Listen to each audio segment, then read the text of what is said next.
visiting us today from McMaster and Perimeter. He's just going to be here for the day, and he's going to tell us about when inflation is classical. So thanks, Neil, for the invitation to come. It's nice to be here. I apologize in advance to Eric in particular, and probably others who saw this talk that Michael Trott gave in the spring. So if you get up in the middle and want to, you find you're not getting illuminated by more than you got then feel free. But I was told that the CITA audience hadn't seen it, so that's why I'm running it by you again. So the title is When is Inflation Classical? And the hook is that it's part of this is a spiel about power counting, quantum corrections, thinking of gravity as being an effective field theory, and inflationary models in particular as being gravity coupled to scalars in this effective field theory language, something which is implicit in everything everybody does when they do inflationary models. And originally it was entitled, Is Inflation Classical? But then I remembered Hinchcliffe's theorem, which says that if you have a title in your talk and there's a question mark, then the answer is always no. And the lesson will be that mostly inflation is classical. And it's one of these, the take-home message is that for most inflationary models, it's the best of all possible worlds because the quantum corrections are controllably small, say 10 to the minus 5, but they're observably large. And so that's kind of the whole story of fluctuations in the CMB. But there are specific models for which the quantum corrections are kind of borderline.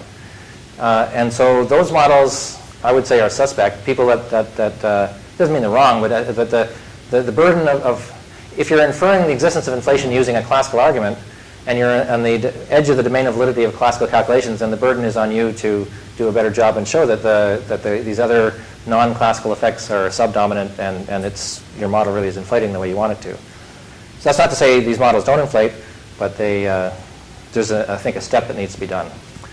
And I think it's true that the people who push these models would agree with that statement. And so the way I'll tell you about this is we'll ask about whether or not quantum effects rule and when they rule. And the interesting thing will be that there can be times where they do rule. So the first part will be a kind of a boilerplate pitch for how you do power counting and effective field theories with gravity, which there are many effective field theory people here that won't see much new here. And the inflationary complication relative to what you would have done for pure gravity is not really such a big complication. So more or less the story here will be the standard story. And the message there is that it's a low energy expansion. You need to be careful that you're looking at low energies, and then you need to know low energies compared to what.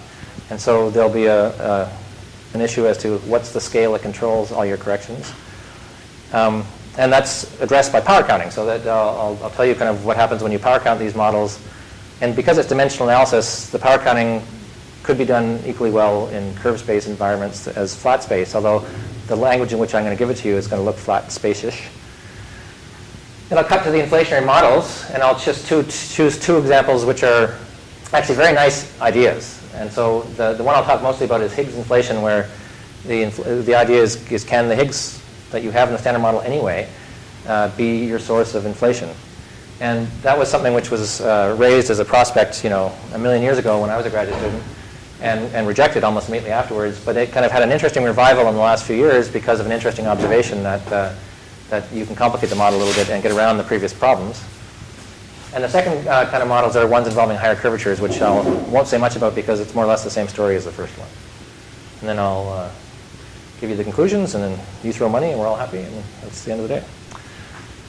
So, what about the effective field theory spiel?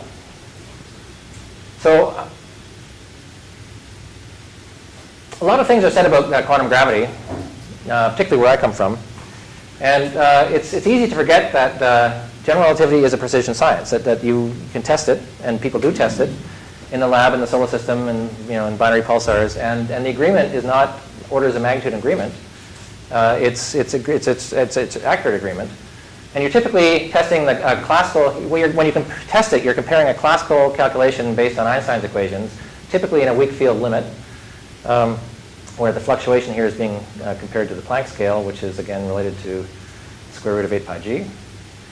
But the precision of the agreement is very good. So that when you look at the binary pulsar, for example, this is the kind of measurement of the energy loss, the period change due to the energy loss in that's measured, and then this is the calculation of what you would expect if that energy loss was due to gravitational waves. And so it's not kind of a up to factors of 2 kind of argument, it's a precise argument. Now, that's something which you take for granted in the rest of physics that's non-gravitational. QED is the classic example of another class of precision system with precision measurements, among which is the anomalous magnetic moment of the muon, say, which is again very impressively compared to experiment. And normally, the way you're taught to think about in a graduate class in quantum field theory about the calculations in both these theories is that there's a conceptual difference between the two, because in quantum electrodynamics, the theory you're dealing with is renormalizable. The parameters that you have are dimensionless or positive powers of mass in fundamental units, where h bar and c are 1. And when you do the comparison to experiment, the theoretical side of it involved not just a classical calculation, it involved quantum effects, which are calculable and have been calculated. They typically involve ultraviolet divergences in the standard way. Those are renormalized into the various finite number of parameters in your Lagrangian, the mass of the electron, the charge of the electron, some wave function normalizations. But once you've done that, then you get to predict everything else in terms of those parameters, and then that's that's fantastically accurate when compared to experiment. The party line on gravity until the early 80s was that you can't do the same kind of calculations with the same kind of accuracy there because gravity is not renormalizable. That's because the couplings typically are suppressed they have dimensions of inverse powers of mass. You insert a lot of those couplings into a loop, and then on dimensional grounds, you've got lots of masses in the denominator. If you look at how the graph diverges, it'll diverge like crazy because you'll need more and more powers of the cutoff in the numerator to make the dimensions work. And that's more or less what happens, that you get divergences in amplitudes, and you can't renormalize them all absorb them all into the parameters you started off with in the classical action, like Newton's constant, say. And so until the early 80s, that was kind of regarded as a fundamental limitation in how you would calculate in gravity because of that non-renormalizability. So that led to, I think, what I'd like to call a split brain attitude towards physics, which was kind of mostly pushed in the 60s by very influential people like Dirac and Feynman and others, where basically it was a discomfort with the renormalization program. And you had to really have 2 halves of your brain, the h bar equals 1 half and the h bar equals 0 half. And the h bar equals 0 half was the gravity half, where you understood how to do things classically in the solar system, but you didn't even try to attempt quantum calculations to those classical predictions in the solar system because you didn't know how to do it. And then the h bar equals 1 half was the side in which gravity didn't exist, but you could do everything else really, really well. You could do the standard model and the QED calculations very accurately. And that would be a very ugly way to think about physics if that's the way physics really was. And in particular, it would completely undermine the comparison of the gravitational predictions with experiment, because if you don't know how to do the quantum corrections to the classical approximation, then what you're really saying is there's an uncontrolled theoretical error in your calculation, which you don't know how to estimate. And so a meaningful comparison with experiment would demand that you be within that error, and of course the error is arbitrarily large, and so you don't really have a meaningful comparison with experiment. So it's much less satisfying to have this agreement between classical and experimental results in gravity. So I think that what emerged into the 70s and the 80s, the understanding of the renormalization program, the understanding of effective field theories in general, and how to do quantum calculations in non-renormalizable theories was a huge step forward from the point of view that it allows you to not have a split brain, to have h bar is equal to 1 everywhere in your brain, but gravity still exists. Renormalization is not something that you do quietly in your room at night. It's something which you throw the windows open and say, I renormalize. It's a good thing. And so you should be proud of it rather than being ashamed as they were in the 60s. So how do you deal with non-renormalizable interactions? The lesson comes from other examples in physics, apart from gravity, where you have non-renormalizable interactions, and you can compare the quantum corrections with experiment and see that the whole program works. And examples of those are the Fermi theory of the weak interactions, which is the low energy limit of when you integrate out the W bosons in the standard model. And you ask how the fermions take part in the weak interactions. They do so through this 4 Fermi interaction, which has a coefficient with dimensions of inverse powers of mass squared, much like Newton's constant, but a much larger coupling because the mass involved is smaller. Or the chiral perturbation theory, where you have pions interacting with nucleons or with themselves. And again, In that case, that's the low energy limit of QCD, below the GeV scale, and pions happen to be particularly light because they're behaving like Goldstone bosons, and so a lot of their low energy properties are being governed by symmetries. And the systematic extraction of that is largely what led to the understanding of how effective field theories work historically in the 60s and the 70s. And what happens in those theories is, so basically the lesson learned in those non-gravitational examples about how to deal with non-renormalizable interactions is that you have to recognize that there's an implicit expansion going on in energies of interest to you compared to energies that you've ignored. And those energies you're ignoring are to do with the dimensions of your coupling constants. Your couplings, in non-renormalizable theories, your couplings have dimensions of inverse powers of mass, and that mass is telling you something about the scale that you tried to ignore. And so, from the point of view of an effective field theory, if you imagine thinking of your non-renormalizable theory as being the thing you got from some sensible theory by integrating out physics that was at very, very short distances compared to things of interest to you, what you learn from from thinking of your theory that way is that there's a sense in which non-renormalizable theories are renormalizable. It just has lots and lots and lots of things to renormalize in them, because if you think of your theory as being the low energy limit of something more fundamental, you shouldn't be stopping at some small number of terms in your Lagrangian. You should be writing everything possible down that you could have written down in a derivative expansion or anything involving powers and derivatives of the fields that's local. And locality is something which is coming to you because you're looking at low energies, and the uncertainty principle is forcing the things that you're following with these non-renormalizable interactions are the virtual effects of heavy particles that you're not producing because your energy is too low to produce them. But quantum effects can violate energy conservation if they're done fast enough because of the uncertainty principle, but that means that the effects you're going to see are going to be local in time and in space if you're looking at a momentum conserving system. And so locality is kind of the one thing that's coming to you from the uncertainty principle, but otherwise all possible things consistent with all the symmetries of your problem should be the interactions you're looking at. And so the problem from that point of view of a non-renormalizable theory is that it seems like it's not predictive, that if you have to renormalize some infinite number of couplings, then you're supposed to get the values of those things by comparing to experiment, but if you never have as many experiments as you have parameters, so you're never going to be able to predict anything is the worry. And the reason that that's not really a worry is that you have to keep in mind that what you're trying to do with an effective field theory is not capture the whole physics. You're trying to capture the physics that you've integrated out to some fixed order in an expansion in inverse powers of the mass you've integrated out. So the way you should think about doing calculations is you should say, I want to know an answer to a fixed accuracy, maybe 1% or maybe 1 part per million, because that's the accuracy my experiment will be, say. And that tells you then what order in the expansion in low energies divided by high energies that you need to work to get that accuracy, and that'll be some finite order. Then, once you've identified how the various interactions in your problem appear to that order, there'll be some number of couplings for the various interactions you've followed that will be relevant in the calculation you're doing to the order you're working. Those you have to renormalize. You can perhaps calculate them from the fundamental theory that you started off with, or you might be taking them from experiment. Doesn't make a difference, really. But as long as you have more observables than you have parameters, then you're predicting things, just as you did in a renormalizable theory. In QED, you had some parameters, 3 or 4, that you fixed from experiment, and then you predicted everything else from that.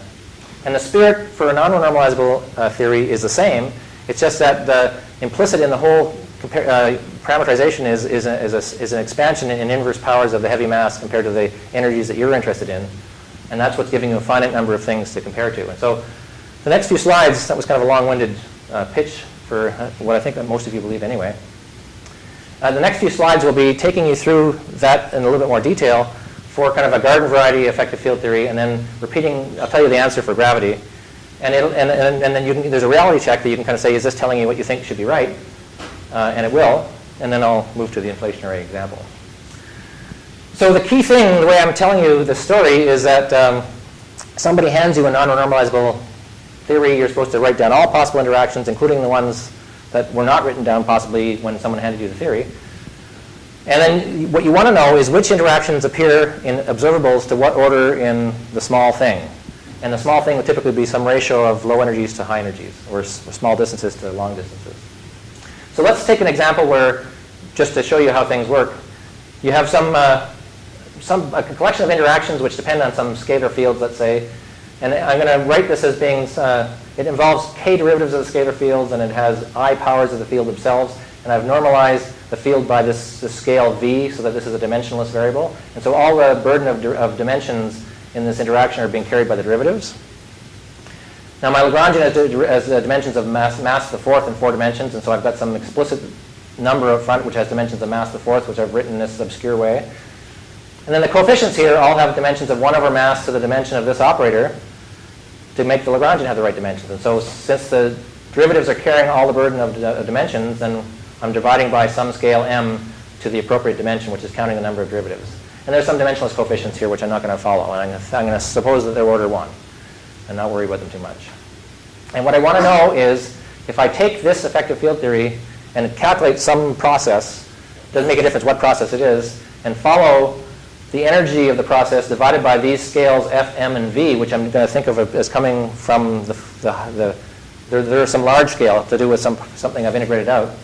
I want to know how does do these various interactions, these various scales appear in observables at low energies, systematically as a function of the loop expansion, say, or the number of, just as a function of the approximations I'm making. And so what I would do, for example, let's think about this just as some scattering amplitude. If I imagine having some scattering amplitude with E external lines here, and I imagine looking at some complicated graph which has L loops and it has a whole bunch of vertices coming from this Lagrangian that I showed you, and V here is going to count the number of vertices which have I fields meeting at that vertex and K derivatives at that vertex. And so I can imagine having all possible kinds of interactions with all possible kinds of numbers of derivatives or fields. Then, essentially on dimensional grounds, the amplitude of this thing is a function, if all the energies at low energies are the same size, say. So let's say that Q here denotes the energy of the scattering, which is assumed to be low compared to all these other scales, F, M, and V. And let's say all the masses of whatever the light particles are in these external lines are also comparable to Q. So there's only one low energy scale, Q, to make things easy. Then on dimensional grounds, you can follow where the Q's go and where the F's and M's and V's go by keeping track of how they appear in the propagators and in the vertices. And it's easy to do in momentum space, although you can do it in position space as well, because essentially it's a dimensional argument. You have to be careful about the fact that these graphs diverge, and so you have to regulate them. And it's by far most convenient to do that in dimensional regularization, where the regularization is not introducing new scales as well to keep track of in the dimensional analysis. And this is what you find, that if you take a graph with L loops and E external lines, it depends on the scales in this Lagrangian that I showed you here, F, M, and V, in this way. There's some overall factor which is there for once. There's a power of V for every external line. Every loop brings you a factor of M, Q over 4 pi F squared.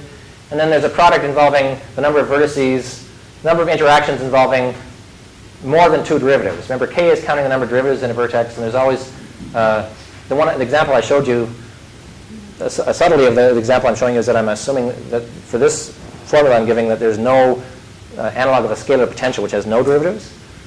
But that's something which I'll have to come back to. But if you have derivatives in a Lorentz invariant theory and you can't have none of them, then there has to be 2, 4, or an even number. And so the ones with 2 derivatives are not appearing here, and the ones with more than 2 derivatives are being suppressed by some factor Q over M. And so the logic would be, you take your theory, you want to know to what accuracy you want an answer. This formula will tell you how many loops or how many powers of various interactions in your problem can appear to that accuracy, and then those are the coefficients you have to go out. These C's that appear will be the ones you have to obtain somehow, and then you're off to the races. So how would that work for gravity? Gravity is essentially in the same, it's very close to having the form that I showed in that Lagrangian a couple slides ago. For gravity, if you're thinking of pure gravity as coming to you in this way, as having been obtained by integrating something else out, you naturally write it down in derivative expansion at low energy. So there's a cosmologic constant, there's Einstein's term, and then there's curvature squared terms. I'm not writing them all down here, but I'm just writing enough things to make a point. So there's these curvature squared terms have dimensionless coefficients, and there could have also been a Riemann squared term here if you like to. And then the things that are curvature cubed and higher are suppressed by a scale. And I've deliberately not written the Planck scale here, which is something which you'd traditionally see. And I'm not writing the Planck scale here because typically what would appear here, different kinds of particles will contribute inversely with their masses. And because it's a denominator, it's the lightest particle that'll win. If you integrated out the electron, say, then the electron would contribute to this kind of a term with electron masses there. So the thing that's suppressing these curvature cube terms and higher needn't be as big as the Planck scale, so they could be bigger than you thought. Although I still don't know of any observably large signal you could get from these things, but there's a scale there which I'm keeping different from the Planck scale because I'm thinking that it's the smallest scale that will count here.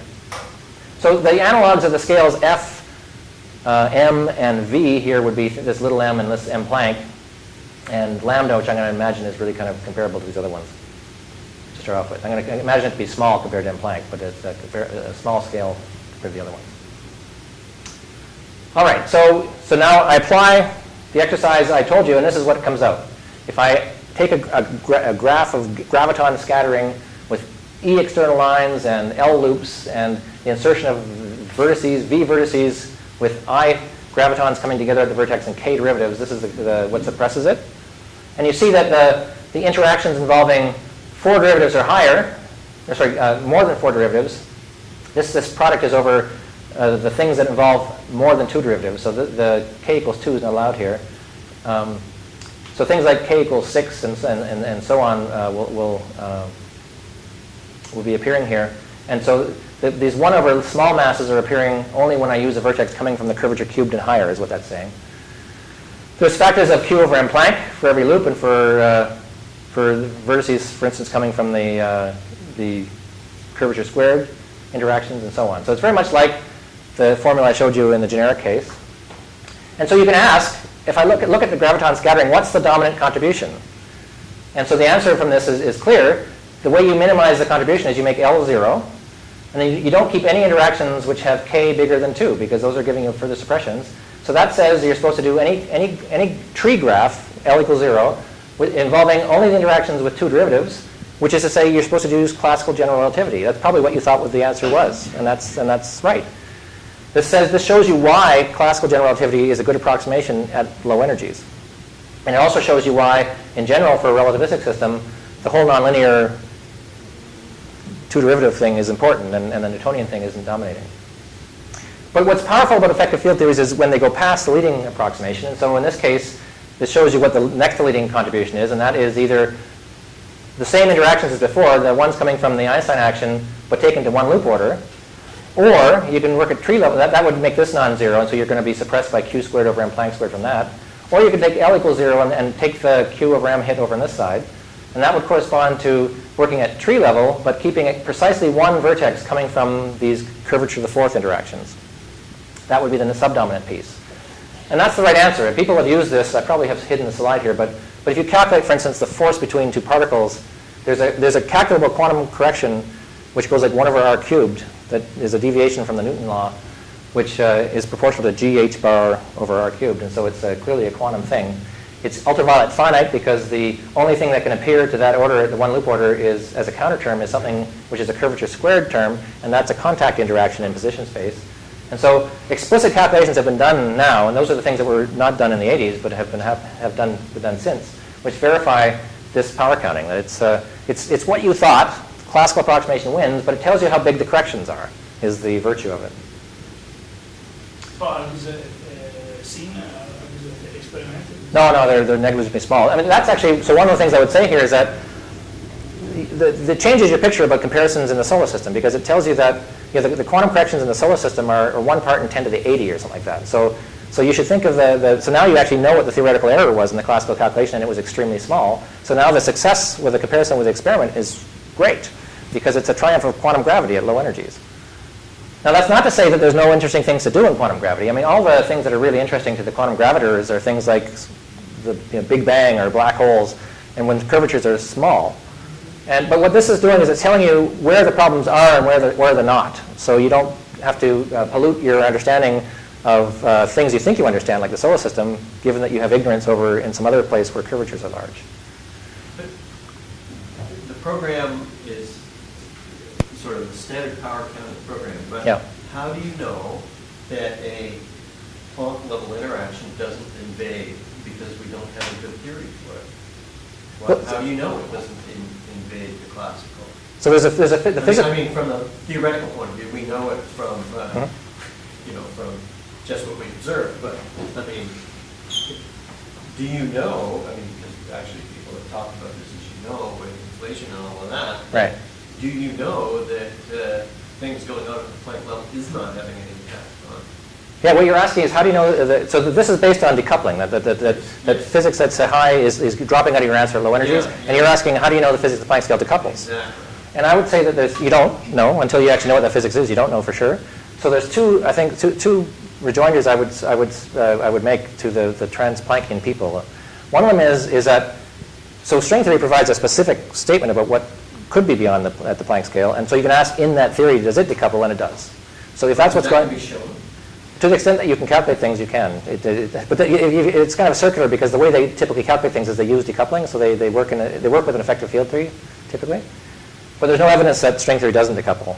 With the professionals will probably argue about non-commutative special cases, but those ones I think there's an argument you can have, but I think it's not inconsistent with what I'm telling you.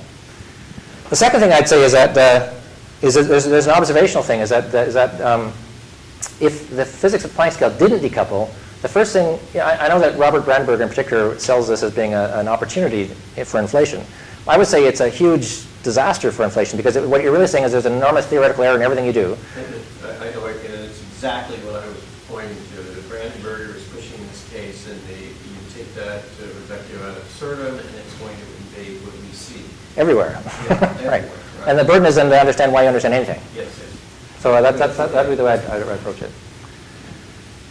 All right, and so I want to emphasize here that there's practical calculations being done. One of the nicest ones is Goldberger and Rothstein have been thinking about for in-spiraling binaries. For LIGO, they want to know what the radiation signal will be for that, and and there's an issue that you're doing that. You do that calculation to some point in the perturbatively in the 1 over r, the post-Newtonian approximation, and then at some point you go over into a numerical calculation. But your initial conditions are coming from because there's such a dynamic range of scales. You're doing the first part with perturbation theory. And there's, at some point, divergences that come in, which were confusing until you think in this effective field theory language. And so these guys have been systematic about identifying what the corresponding field theory is. And it basically agrees with what's been done up to a point. But then you have a prescription for understanding what these divergences are.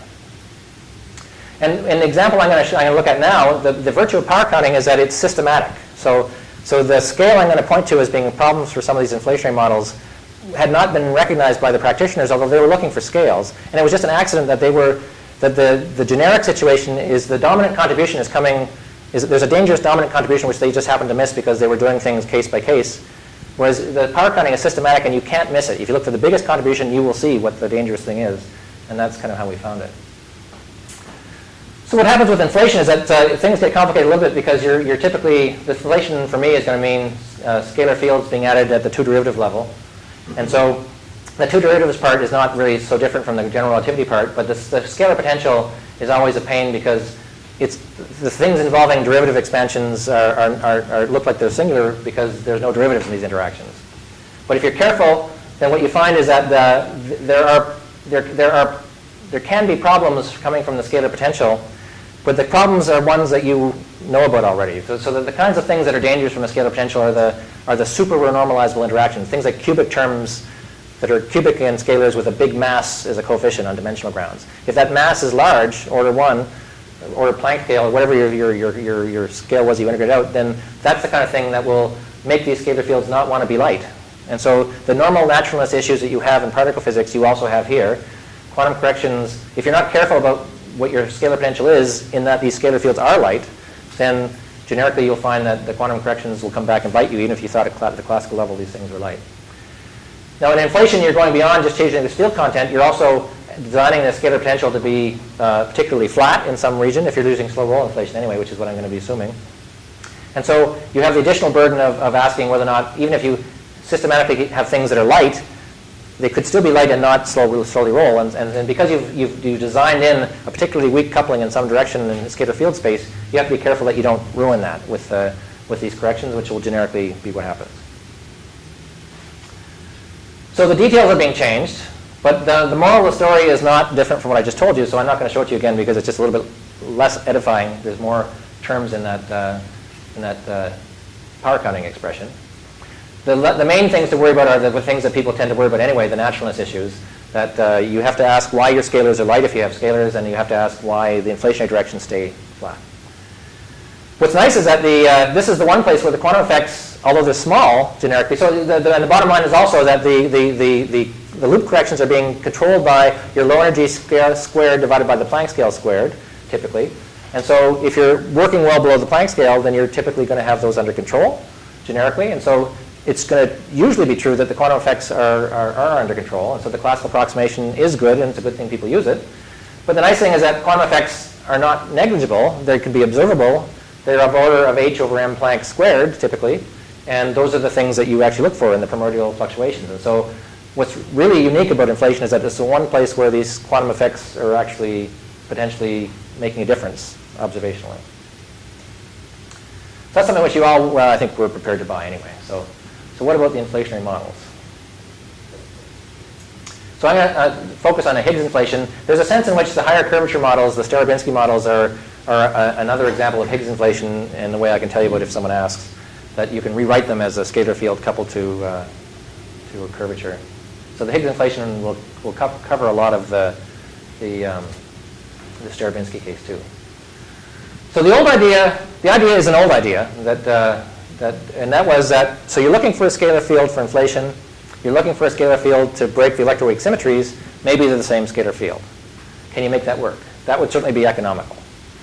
And so the old answer was, no, it doesn't work, but it's not because you can't get a slow roll. And the interesting thing is that you've got basically a quartic potential in the Higgs potential, and it's true that if you go to very, very large field values, and now you can argue whether or not it makes sense to go to that large a field value for the Higgs potential, and that's a separate argument we can have. I would argue that's probably not sensible. But if you did go to very large values of the field, bigger than the Planck scale, then these slow roll parameters all tend to be suppressed by m Planck over the scalar field to some power. And so that's a slow roll. So the large field part of field space is something which, in principle, gives you a classical slow roll. But even if you buy so the issue as to whether or not you can trust this would be the issue as to whether or not you really believe you understand the shape of the scalar potential at fields that large, which would require a separate justification. Certainly in the standard model you don't, but you might have another argument as to why you do. Now the problem, from the operational problem, if you were happy to take this potential, was that to get the size of the density fluctuations in inflation right, you're going to have to adjust the one parameter you have in the potential that you don't know already, and that's the quartic coupling, the Higgs quartic coupling. And you're required to dial it to some very small number because basically the delta rho over rho is turning out to be proportional to the square root of this coupling. And that value is not the one that you want. If this is 10 to the minus 10, because I've squared it, but on the other hand, the mass of the Higgs is related to the known VEV of the Higgs, which is 246 GeV, times the same coupling. And so if this were really 10 to the minus 10, the Higgs mass would be so light that we'd know that it's not, the standard model couldn't work with a mass that light. So even if you buy the potential, you're stuck with the fact that the one parameter you had to use, you weren't as free. The part of parameter space you have to be in, you're not free to be in without being in contradiction with particle physics. So the new idea by Shaposhnikov and collaborators is a very nice idea. It's a very pretty idea.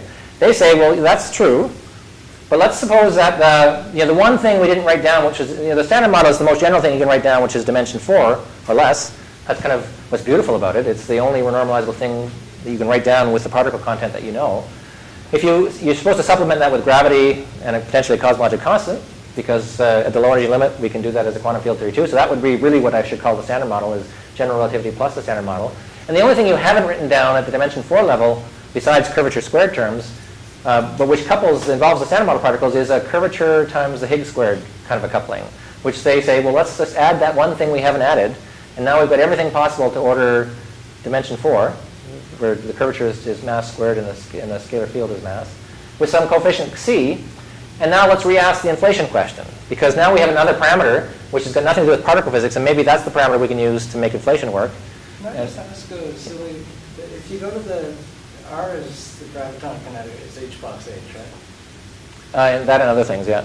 Right, so there's a 1 over m Planck squared, because it's eta mu nu plus h mu nu over m Planck. So doesn't that look like it's dimension 6? So that's the honest guy. So if you actually did a calculation where you're looking at fluctuations around some background and you expanded the metric around the background, then you'd normalize the fluctuation with the Planck mass, and that's where the 1 over m Plancks would come from. Yeah. So if you actually asked, is it renormalizable, that would be the right answer. So the argument that they're not making an argument at the level of if this is renormalizable. They're just saying that if you just take if you looked at the naive engineering dimension of these operators and ask, what was the one thing you didn't write down that was naive engineering dimension 4? This is it. It doesn't mean that it's renormalizable in any sense. Right, so there's several good things about this proposal. One is that it's certainly in the spirit of effective field theory to write everything down. And so there's no reason why you shouldn't have written that thing down. So you should really take seriously what it would mean if it was there.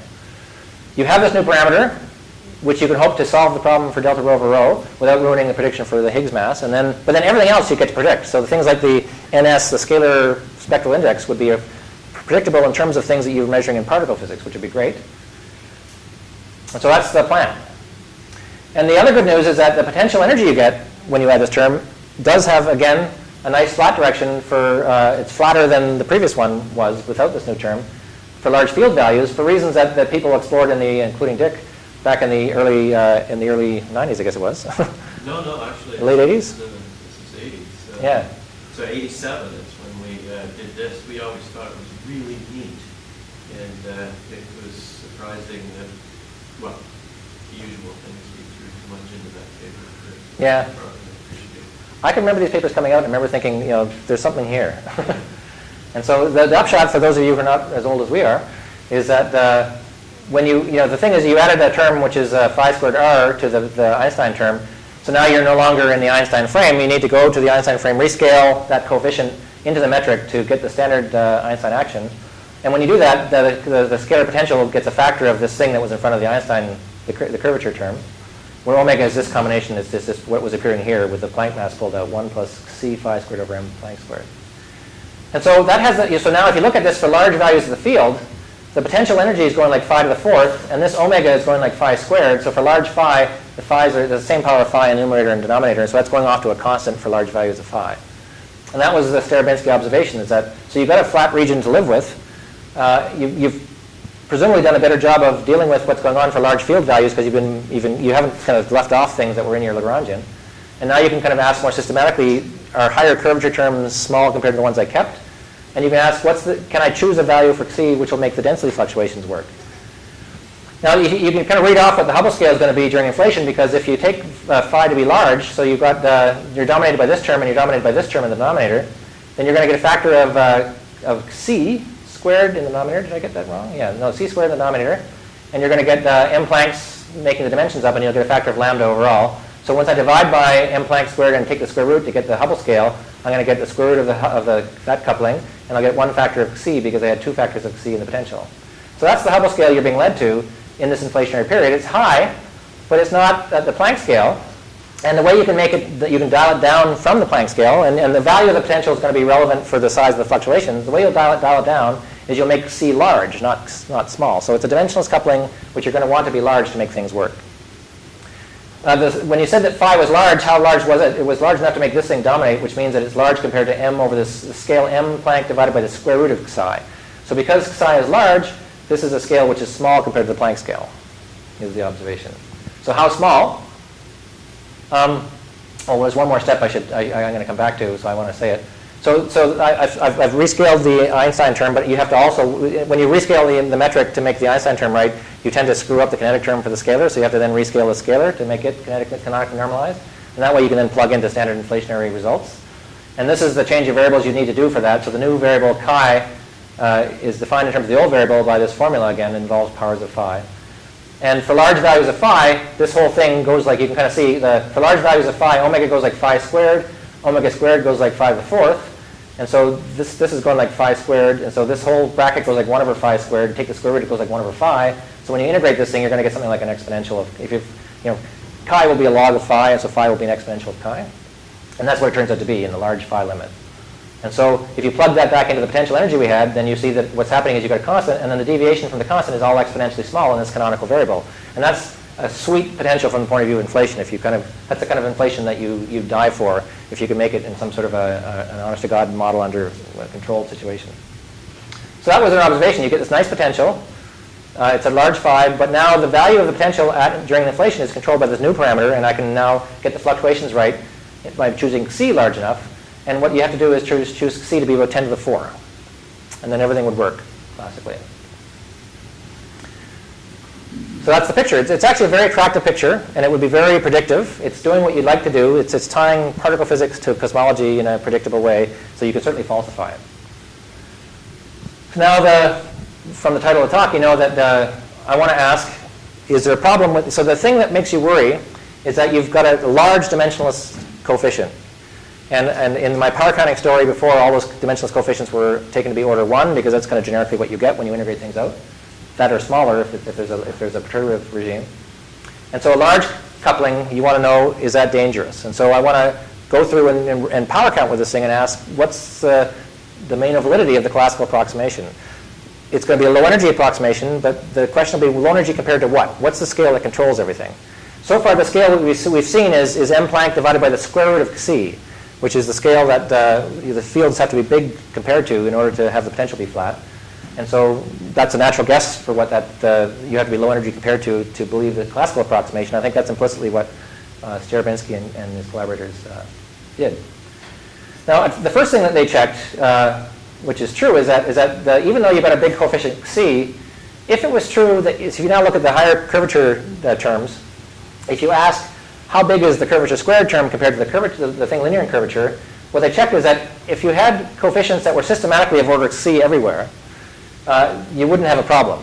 I mean, you don't know that there's things that are going like c squared or higher powers of c, but what they checked was that the combination of CR divided by the Planck scale squared for these kind of solutions, if you take the Hubble scale to be what I told you it was, inversely proportional to c, is suppressed by c, and so that when c is large, the higher curvature expansion nominally looks like it's not out of control if c and r appear systematically together. So that's a positive thing. But there's two problems with this theory I want to sell. One of them is this issue of the domain of validity of the classical approximation. I want to argue for you that the domain of validity of the classical approximation is that energies have to be small compared to this scale, m Planck over c, not m Planck over the square root of c. So this is a smaller scale than the one that we talked about before. And in particular, the Hubble scale is not so far from this. So the inflationary application is asking you to take the Hubble scale to be very close to the cutoff of the theory, the point beyond which you don't believe the classical approximation anymore. The second problem, which Espinosa and Barbon pointed out, was that there's two expansions going on in these inflationary models. One is the energy expansion, if you like, the derivative expansion, which is being compared to a scale. And another one is the field expansion, powers of phi. When you take a potential energy and you stop it at the quartic order, you have to ask why. And generically what you're thinking is that there's some function and you just did a Taylor expansion and you stopped, and so phi was nominally less than some scale. That scale doesn't have to be the same scale as the one that's in the derivative expansion. Particularly in supersymmetric theories, those are known to be separable. You can have flat directions in supersymmetric theories where the fields can be bigger than the Planck scale and not have a lot of energy in them, and so that you still have a low energy limit. But the Espinosa-Barbon objection is that both the potential and this coefficient in front of the Einstein term, if you thought of them as being generically a series in phi, the thing that they're a series in is the same thing that they had to be large compared, is actually smaller than the thing they had to be large compared to in order to be in the inflationary regime. So this is something which is saying that you don't believe the classical approximation, but you'll see that there's a factor of 10 window here that you could choose to live with if you really wanted to hold your nose.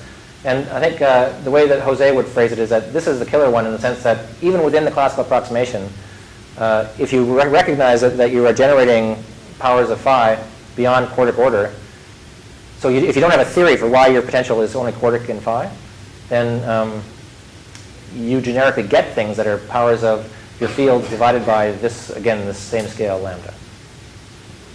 So why are those things happening?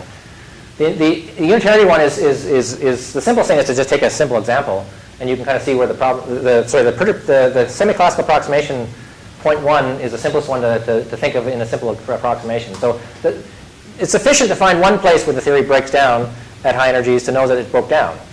And so the simplest thing to look at is, let's just look at graviton-Higgs scattering with this interaction. And that's the kind of thing that should care about the fact that we've got a big coefficient. So here's the simplest possible thing. We've got two Higgses, the exchange of graviton, and the graviton is in there.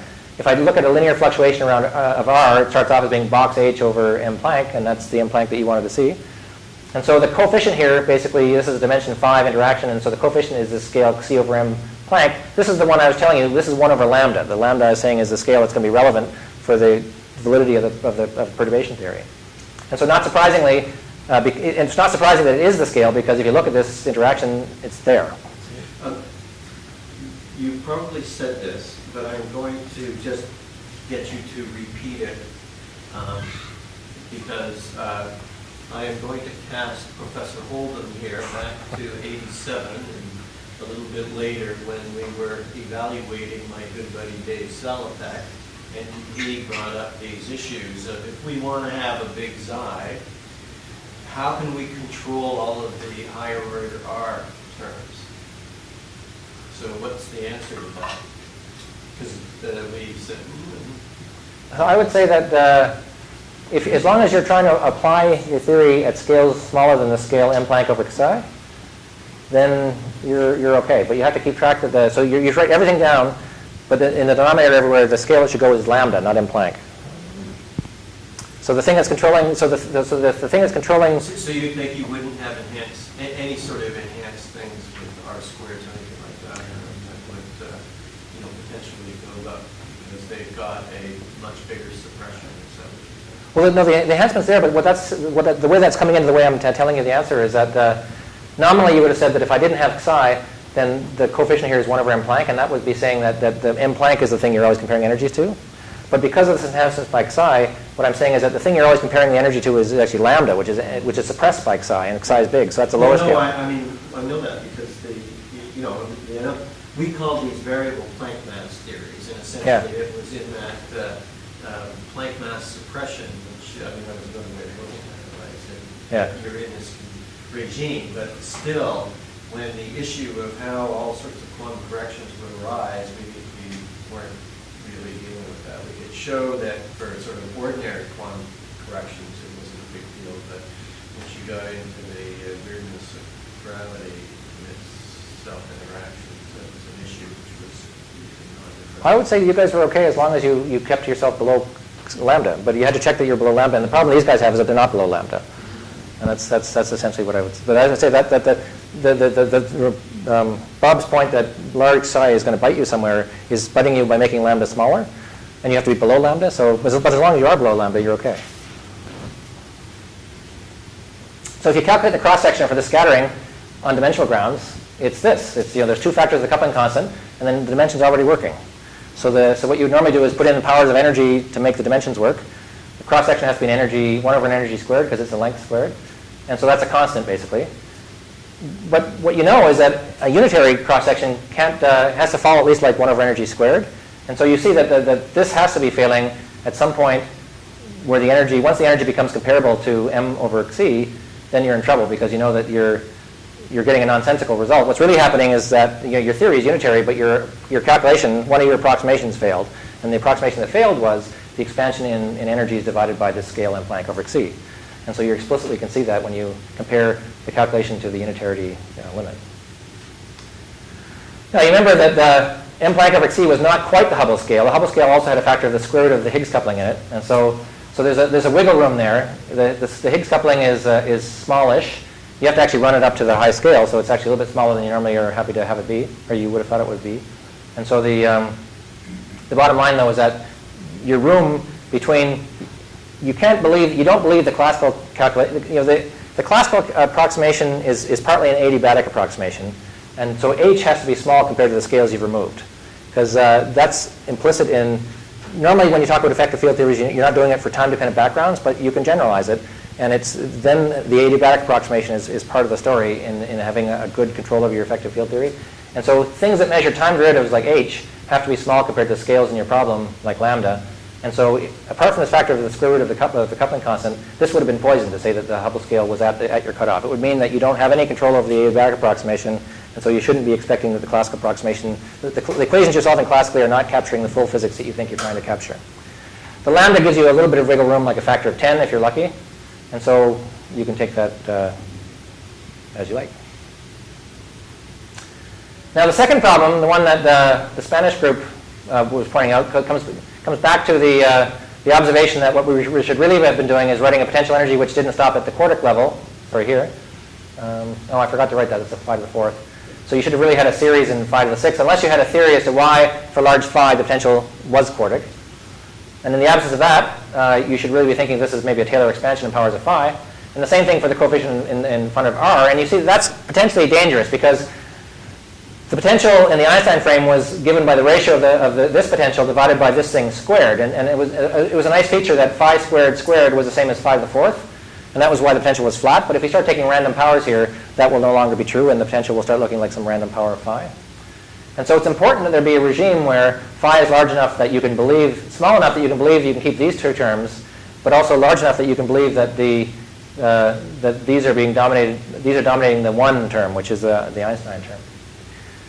And so what the observation that Espinosa and Barbon make is that if you looked at the change of variables from phi to chi, the canonically normalized scalar, everything except for that change of variables involves the scale m Planck divided by the square root of psi. But m Planck over psi actually appears in this change of variables from phi to chi. And if you look at the change of variables as powers, I was looking at the large field limit before, but if I look at the small field limit, this is what it would look like. Phi looks like chi plus c over m Planck squared psi squared. I think that should be c squared, actually.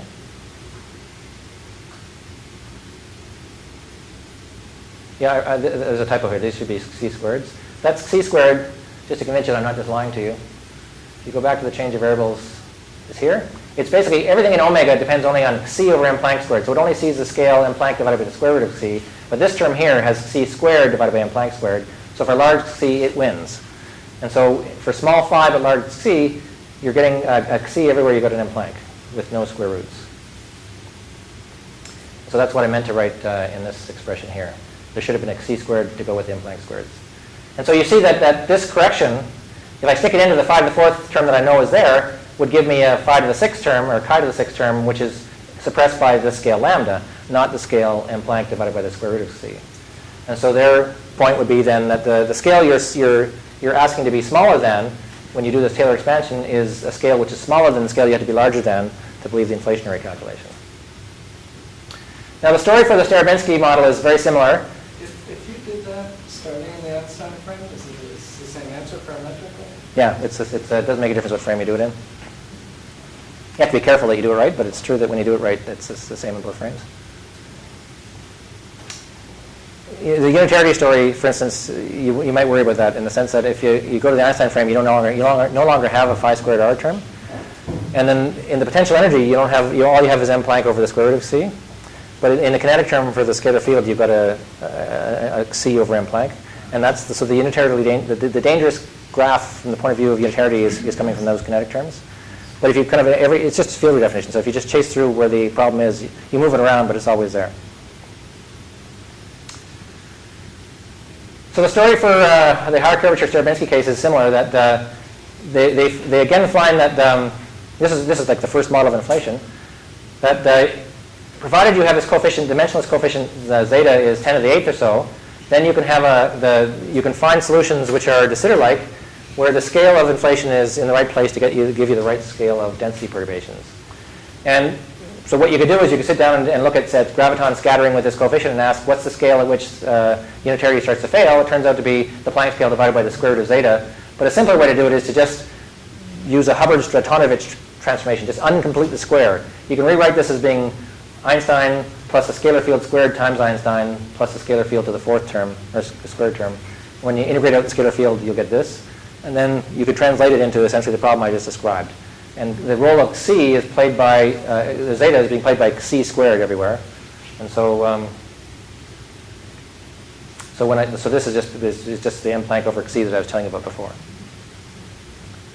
So they both have the same kind of issues, that you're living, this one doesn't have the luxury of the Higgs coupling to give you a hierarchy of scale between the Hubble scale and the cutoff scale, but in both places, these are the only examples I know, although we haven't looked at DBI kind of models, which have interesting kinetic terms. But this is the only examples I know of inflation where the quantum corrections can be important. And they're not overwhelmingly important, but it happens that they're competing with what you believe is happening classically in the regime that you think you need to be in to have a successful inflationary model. So what's the bottom line? Can I just go back for Yeah. a second? I think you made a comment. I mean, we know that if you have an f of r, you can conformally transform that. Right. And you can produce an effective field to make it in the unexpected frame. Right. But I think that what you just said is, and presumably this is true, is that you can actually make it a scalar, a real scalar interacting, and then you've got some kind of constraint that enforces accelerated behavior. Is that what you said, or am I making that up? More or less. I mean, in this case, because it's just a square, it's a particularly simple case in that you don't even have interactions. It's you have a. I know, but if we have a general f of r, you're doing a conformal transformation. You can sort of think of that in terms of a field of sorts that's being injected into the game. And I was just wondering Yeah. if, and then you were somehow sort of freezing it out by integrating over it, and it then gives you the r squared. Yeah. And I don't know if that's true, but it seems like a neat little idea. But I don't know if it's true either. I mean, the thing is, the equivalence between the scalar field and the curvature and the higher curvature theory in this general f of r case is a classical statement. And so the first thing I want to know is whether or not these loops are ruining that. Yeah. So it may be that you could derive something in that case which is not applicable to both just because the equivalence is failing. And I don't know what the story is there. But in this particular case, because it's just all Gaussian, you can just do it explicitly, and it is true that they're equivalent at the quantum level. All right, so the party line is, I guess, the message from the 80s, which I think you believe, but which is still worth saying because it's such a wonderful message, is that quantum gravity at low energies is great. In the solar system, we understand it, and the quantum effects are small, makes sense to compare things theoretically, and hallelujah, we should all be proud of that. And the important thing there is that we know how to calculate what the size, we know how to estimate what the size of the corrections are at low energies as a function of the variables in the problem, even if we don't know what the theory of quantum gravity is at high energies. If you ask for inflationary models, does that power counting give you sensible control over your classical approximation? The answer is yes, generically. Typically, in the models that people look at, the quantum corrections are being designed to be in at a 10 to the minus 5 level because they are observable, and that's the size at which they've been observed. And so the scales that you build into the problem, you're building in to be parametrically small compared to the Planck scale to get that right. And then once you've done that, it's controlling everything in this low energy limit generically. There are exceptions. Unfortunately, this very, very pretty idea, the Higgs inflation idea, is an exception, I think. It's one for which the success of the model is relying on having a large coupling. Those are generically dangerous things to have. They tend to drive down the scale at which your theory is breaking down because loops with those couplings tend to be a problem. And unfortunately, they drive them down far enough that the Hubble scale that you need in inflation is at the place where the theory is breaking down. And so it doesn't mean the theory is wrong. It just means that a classical approximation is suspect. And if you really think this is your inflationary model, the burden is on you to justify why your classical calculations are sufficient to establish that inflation happened. But as a general lesson, cosmologists should always justify the classical approximation because although it is usually good, it's not always good. And these are the existence cases that show why it needn't be good.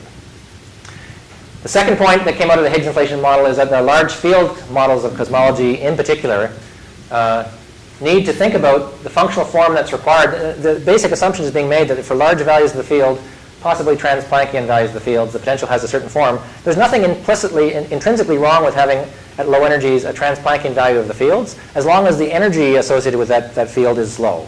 Because the low energy limit, the effective field theory is capturing the low energy limit, and if energies are low, then you have things under control.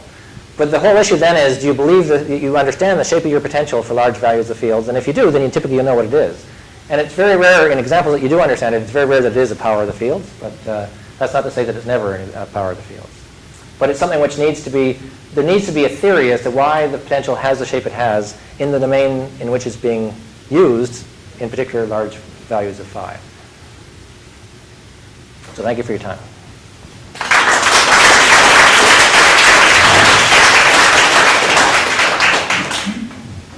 I have a sociological question. In your paper appeared in spring, maybe? Yeah. And there was this other paper by Bonner and others. And since then, I have seen several papers appear in the archive. That's great. With these things. Yeah. So what did they say? Can I take the microphone off? No, so what the practitioners say is actually sensible. So So we'll check. This is the first time in my life that I've had papers that are retroactively cited. So it's papers that came out before ours cite ours now. But so what they put in appendices essentially, which talk about what we said, and the will check says it's true. And they say that, but you don't know that these dimensionless coefficients are order 1. Maybe you get lucky and they're small. But it's still worth testing because you're making a falsifiable prediction, and so you should go out and make the prediction. So that, I think, that's a completely legitimate point of view. Yeah, I think it's you'd be lucky to have it happen, but you don't know that that's not the way nature works. And then I think that Svashnikov's point of view is that they also accept that there's a scale in the problem, and they would say that that new physics doesn't have to come in there. It could be the standard model physics. It could be that some coupling gets strong, which I agree completely. I don't care what happens there, but it's still true that you need to justify why the class. If it's strong coupling in the standard model, you need to understand why the classical approximation is working for inflation in that case. And as far as I know, they don't address that. The business of the semi-classical approximation, there is this window of the square root of lambda, and so in principle you could say that that's what controls it. But I don't know what their response is to the Spanish group. But the interesting thing is that the subsequent people then don't. So I think actually I can understand what there's. I think in Misha's point of view, case, the person who's proposing a theory is the one who has to push it the hardest because no one else will. And so I think it makes sense for him to see how it works, and then if it doesn't work, then that's life. But the interesting thing to me is the rest of the papers that come out. For us, it's like a citation machine because everybody comes out, they say, oh, there's a problem here, the referee might be me, and so I better say that there's a problem and cite us, and then they cite Wilczek as saying it's okay, and then they go on and do their thing. And so I think most of the cosmologists don't worry about it. And I think that they say that the people with people like the professionals aren't scared off of it by this paper, and so they don't worry about it. Yeah. Is there a model of inflation which is the right amplitude for the perturbations that doesn't involve fine-tuning of the current? Fine-tuning in the sense of getting the potential to be a slow roll? Very large with small value. I think it depends on what your threshold of fine-tuning is. Because if I have my particle physics hat on, I'd say if you're tuning things to 1 part in 100, that's 1 over 4 pi squared. I don't care, and so that doesn't bother me too much, compared to tuning 10 to the 15 or something for the hierarchy problem. But if you have my cosmology hat on, I'd say that you'd like to do better. What you'd really like to have is some sort of a generic region of field space which just likes to inflate. And I think it's fair to say that the closest that people have come to that are these Kähler modulus inflation, the Conlon-Convedo kind of models. And I think it's I think the jury's still out on that. The thing is that when people write a model down, they'll show that inflation happens generically in that model, but what they don't do is talk about all the things they didn't write down. And so the issue in that case is if you go through and ask what all the string corrections, loops, and alpha prime corrections were the things that they should have written down in their low energy limit that they didn't write down because they didn't know that they were there. And I think they would agree that that is something which is still an open question. Although so far so good, it's still an open question. I mean, there's an anthropic argument against having much larger values of the cosmological constant, I guess. But if you raise the amplitude of the scalar field by a factor of 100, and you keep the cosmological constant at its present value, I mean, there's no anthropic argument against that. Well, actually, it makes the anthropic argument weaker, I think. If you allow yourself to play with both the power spectrum and the cosmologic constant, then you could have a bigger cosmologic constant and hide that in the power spectrum. So the statement that the sociological success of Weinberg's prediction as being it's got to be the size we see would have been less impressive if he'd given himself the range he could have had if he'd had the power spectrum as a variable. I think that's fair. Yeah. So in the Higgs inflation, you introduce a coupling of the Higgs to the curvature, transform back to the Einstein, and you get a fine-looking potential that you can interpret. But why don't you just, if you are allowed to cook up an arbitrary potential you want and custom design it any way you want, presumably you can make anything inflate, the Higgs or otherwise. You can make it inflate by choosing the right functional form wherever you need the parameter to be. And so why bother going through the loop and not just cooking up and saying I can always, presumably if I do that, presumably I can also make this work to always satisfy all classical approximations as well while I'm at it, presumably, I don't know, but why bother going through this? Well, this is a naturalist question, I think. So it's phenomenologically, you're right. You can just take, if all you're measuring is a couple derivatives of potential at horizon exit, then You can always design a potential that does what you want, and it's just up to you what you want. So but I think that the bar that you have to be held to is that whatever this thing is, it's supposed to be coming from some more fundamental microscopic theory. And if it's trivial to get the things you need from a microscopic theory, it's worth knowing that, because then that means that there's no extra knowledge to be gained by trying to put it in the microscopic theory. But if it's hard to get that kind of physics from the microscopic theory, then there's potentially some useful interplay, because the kinds of all the models that you could write down that you're never going to be able to distinguish observationally, you might have another tool to distinguish them, which is the ones that can be obtained from a realistic underlying theory, like string theory or something.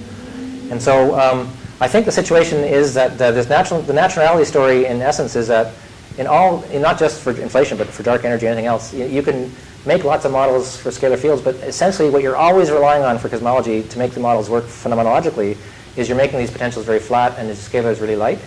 And that's one of the, but from the point of view of particle physics, it's generically true that small distance physics decouples from long distance physics, but one of the only exceptions to that are scalar masses. And so that the thing that's really hard to get out of a fundamental theory is a light scalar, typically.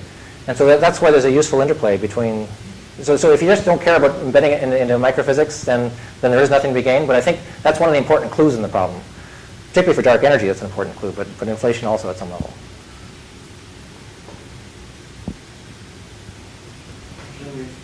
You had a small m floating around earlier on. Yeah. Could those terms ever be really interesting? M is very small. In particular, m could be the electron mass, if in the solar system. And I've looked hard to find an example where you could see that, but I've never been successful. And that doesn't mean it can't be done, but I haven't been able to see how to use it. And that's because in that power counting thing, before you get the q over little m, you've got several factors of q over m Planck, and that's the thing that always makes it unobservable in every example I've looked at so far. But I don't know that it's impossible to find something, and in particular near some place where you maybe not observationally, but in a black hole or something where you could at least theoretically get a hold of things, there might be something interesting to say. But I don't know of anyone who's found an example of it. But couldn't they affect the R squared type effects that you're talking about? Affect the what? Couldn't they be of the same order as the R squared terms that you are talking about? In which case, in the Cherubinski case, you mean? Yeah. Are you thinking about inflation specifically, or just generally power cutting? Well, I mean, that would have to be extremely small. No, but see, the thing is that you can't use the electron mass in that case, because the thing is, what you'd be doing is, supposing you had like a real theory and you were integrating stuff out, you're up at the gut scale or someplace where inflation's happening, and you've integrated out the last particle. So the m there would be the lightest particle you've integrated out. And so what people have done is they've in inflation looked at to what extent, I've done it, is those kind of, how sensitive are you to scales m that are getting close to the inflationary scale? And then the party line is that if you just kind of don't think too much about it and use on dimensional grounds count curvatures over m, then you're led to think that everything's suppressed by Hubble scale squared divided by m squared, which would be too small to be seen observationally, unless m is really, really close to the scale of inflation. In which case then you're changing inflation. So then that's also something which could happen. But if you look at it more carefully, there are a couple of exceptions to that. So that if you have a Hubble scale, which is whatever you think it is, that came to you as a potential energy, and the Hubble scale was that potential energy scale squared divided by the Planck scale. So there's normally a scale between the Hubble scale and the Planck scale that you're not talking about. And so there's lots of things you can get in the potential that depend on that scale.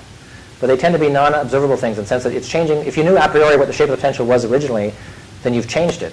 But the thing is, observationally, all you get to measure is the final potential you got. So most of those kinds of effects are not just observationally distinguishable. But there are very specific, the kinds of effects that you cannot see observationally tend to be non-adiabatic effects. So if you have a field that's rolling, if you have like a trough, and instead of having an inflaton go along the bottom, you had it kind of slosh around a little bit, then that fast motion you can actually see if it happens not too soon before horizon exit. So then there's a case of what's your window before horizon exit that you could see. So the upshot is that you're generically, most effective things from heavy particles like that are coming down towards the inflationary scale, you're safe from because they decouple. But there's some specific kinds of things you could look for, so it's not crazy to look for things that are deviations from the standard picture. I wanted to thank both of you.